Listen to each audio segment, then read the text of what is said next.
Afternoon, everybody, and thanks, Kesia, for the invite. Afternoon, Deputy Ministers in particular.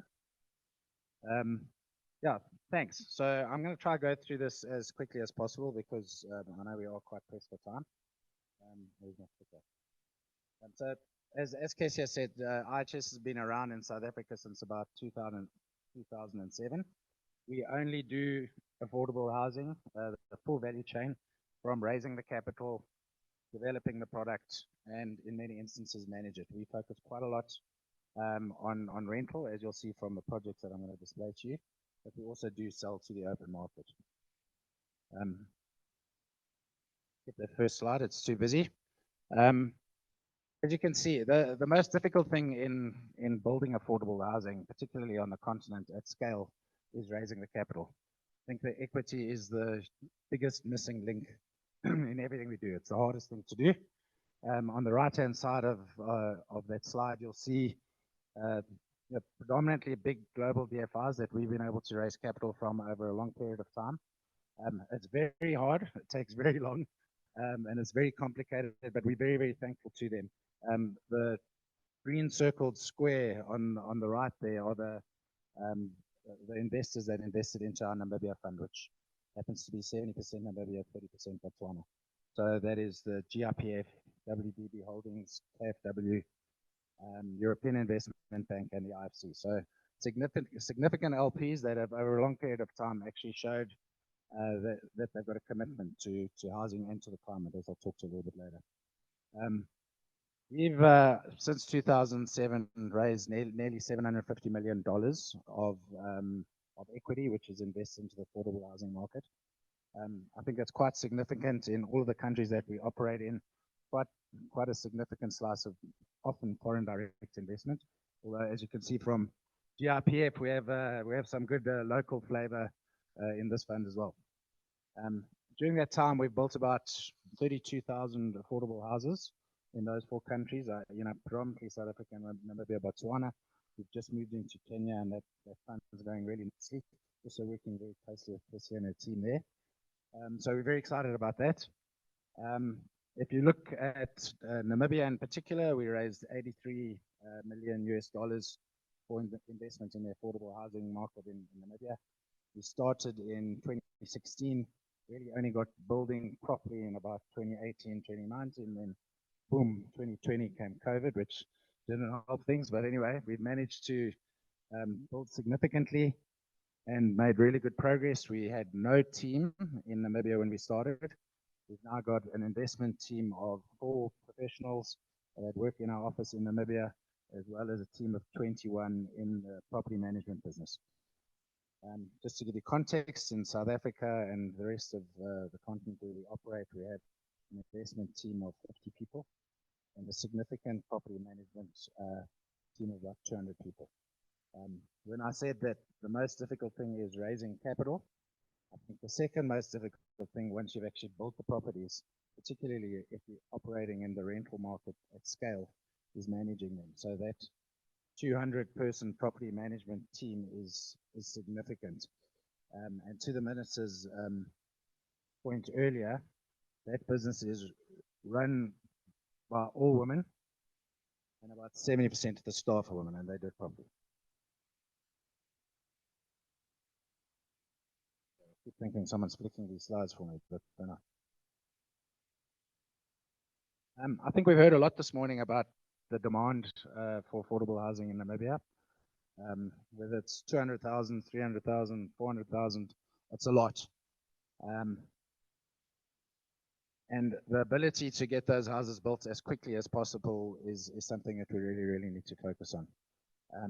It's not an easy market to operate in. Certainly when we came into Namibia, there was no one operating in the more affordable level of the market at scale. A lot of people operating on the high end, very, very thick margins, 30% margins, what developers have got used to.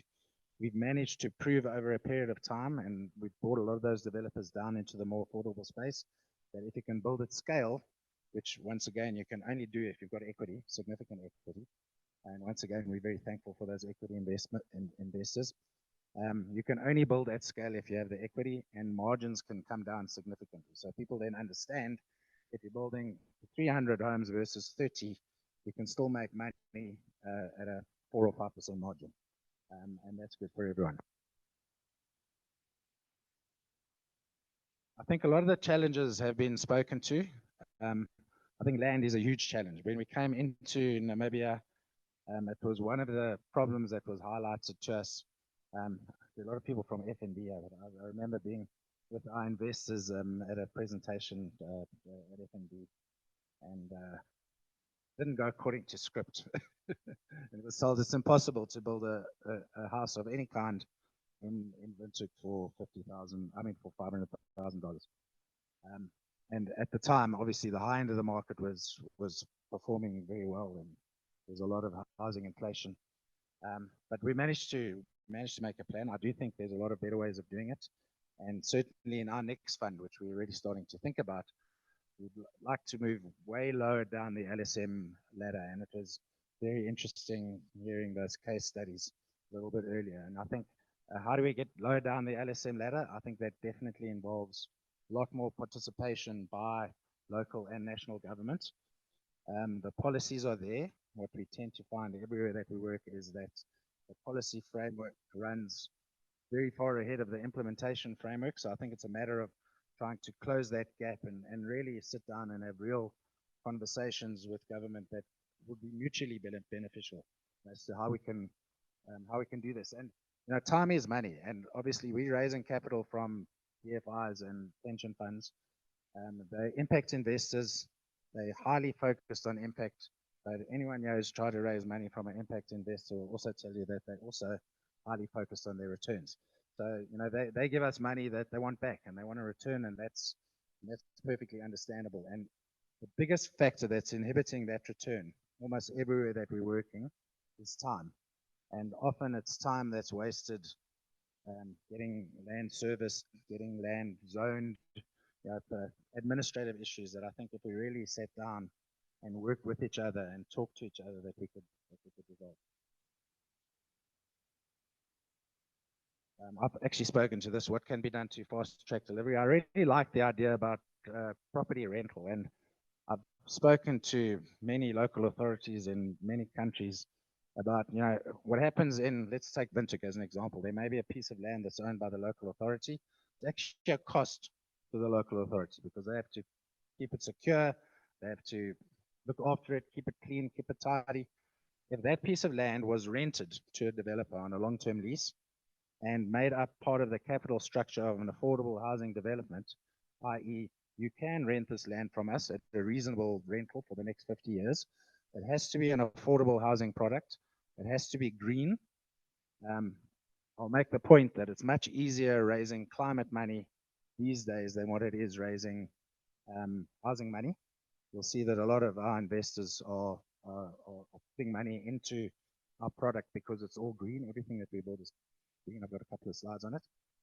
But I think, you know, then it goes from a fallow piece of land that's a cost to a land that's income generating every month, to land that rates and taxes, surcharges, and other things are paid on. So, you know, it can move quickly and it can very quickly become an income for the local authority.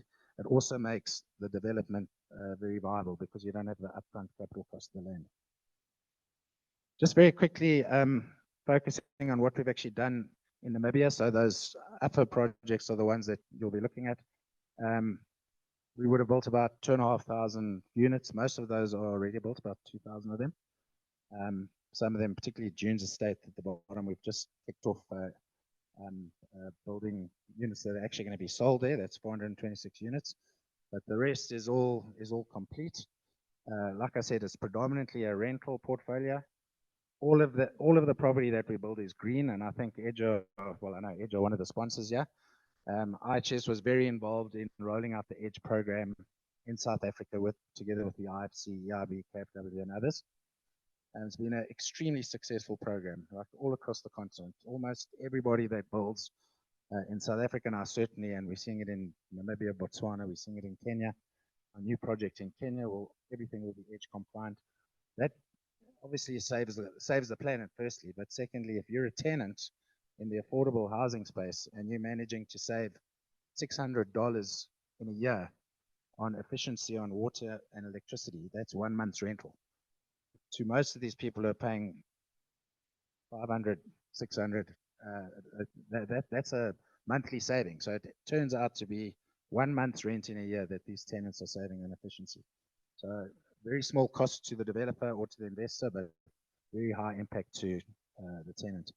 This just shows you specific projects where we actually measure usage of pre-edge and post-edge implementation. These are very small interventions. They're really the types of things that have been getting done in high-end houses for a long time. A low-flow tap, a dual-flush geyser, smaller window frames, LED lighting. These are things that don't cost any more than the product that you would be putting in there. But what Edge made us and everybody think about is the fact that we need to save money and the planet on the low end of the market, which just wasn't getting done. And this has been an extremely successful program. So Edge can be very, very proud. I've spoken to this a little bit. We've skilled up many individuals in this market, in Namibia in particular. Like I said, 25 employees. AUHF property management team in Windhoek do not only South Africa, but also Botswana.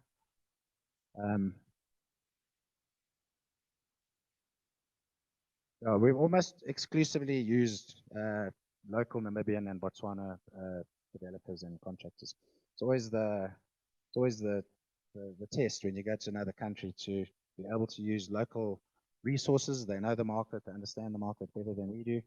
We're also very happy that over 50% of those projects that we've closed have been had HDR involvement at shareholder level and at implementation level, very significant HDR involvement, and we're growing that all the time. This is a busy slide, but basically what it says is that as at the end of 2022, we measure this again for reporting to our LPs and others. We created 650 jobs in Namibia, and that's significant. That number has gone up now; it's over 700. But someone spoke to the economics of this of the environment that we operate in, and it's a big, big, big job creator.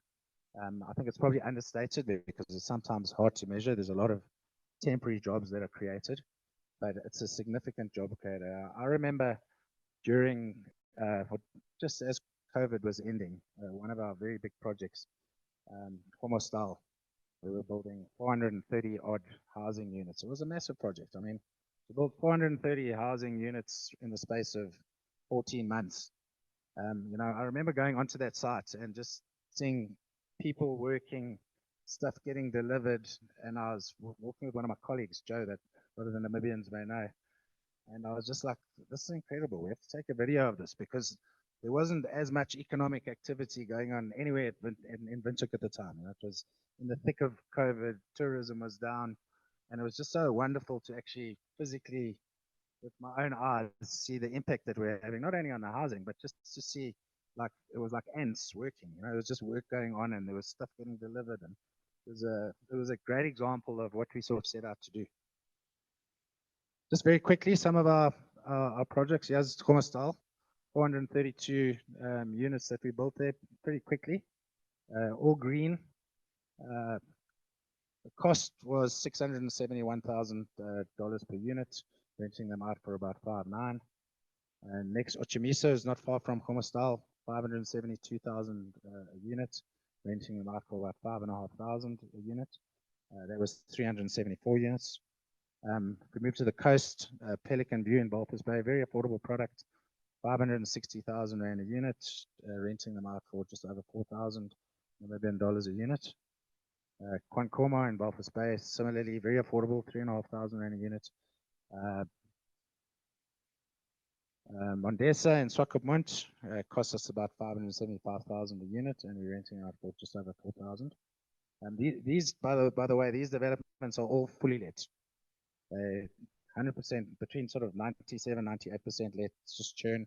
We collect all the money. It's a very safe, secure investment. It's honestly institutional type investment. Christine Court is in the north. This is our only scheme that we've done in the north, in Oshakati. And again, 520,000 Rand a unit and renting for about 4,000. So thank you. I hope I got that covered quite quickly.